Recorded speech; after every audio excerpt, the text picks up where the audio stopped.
que para for sinceramente, nunca se te lembra, mal que no conche, mas foi uma amizade tremendo à primeira vista. E se manhas pais acreditam em mim, imagina, ele já estava, e a Abel já se financiou, já era um artista consagrado.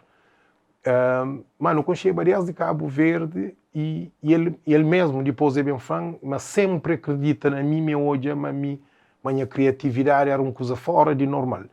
E um dos momentos de maior orgulho da minha vida foi a tempos que eu ia na TCV, dá uma entrevista, se pergunta-lhe, imagina, que ainda toca, se que toca com 100% de artistas cabo-verdianos, 98% é toca. Perfilando a mim, tudo grandes, desde Bana, tudo artistas cabo-verde que já toca quase. E um artista que mais eu gosto de tocar com ele é Revede, que ele também comi para caixão, que ele ninguém é palavras que te confortam, portanto, que nada que te roubam. Se quem ama, então ele só mestre. Como ele é um mestre, alguém que toca todo instrumento num nível altíssimo, toca todo tipo, como está falando aqui, está fazendo um disco de Bana, está fazendo disco de Reve, está falando que ele não tem nada a ver. Música tradicional, aliás, Morna, aliás, tudo outros CDs, de Jorge Neto, tudo. Hoje, Jorge, Mons Marta, Luras, aliás, geralão.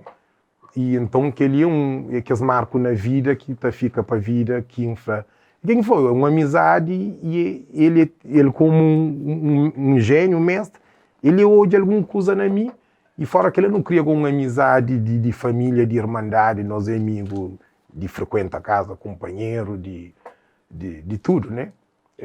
Então ainda foi, musicalmente, ele que fazia. A minha qual, ainda hoje, se nos ainda num estúdio gosta, ele alguma coisa tem que sair.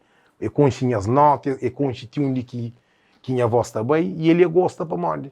Ele me está feito. A maioria de artistas se chega na mim e fazem em cima aquele outro, fazem música. Aliás, é fancano, bom, e Dona Boa, é mais de 10, fazer uma música acima de Dona Boa. Eu falo, bom, não está começa de nada, que ele não está passando um brilho de que ele criativo, ele é criativo também. Nunca também vamos fazer uma música acima de que ele ou de que ele. Do nada, não tá, então é aquele alguém que é criativo, não está a acompanhar um brilho de que ele cria.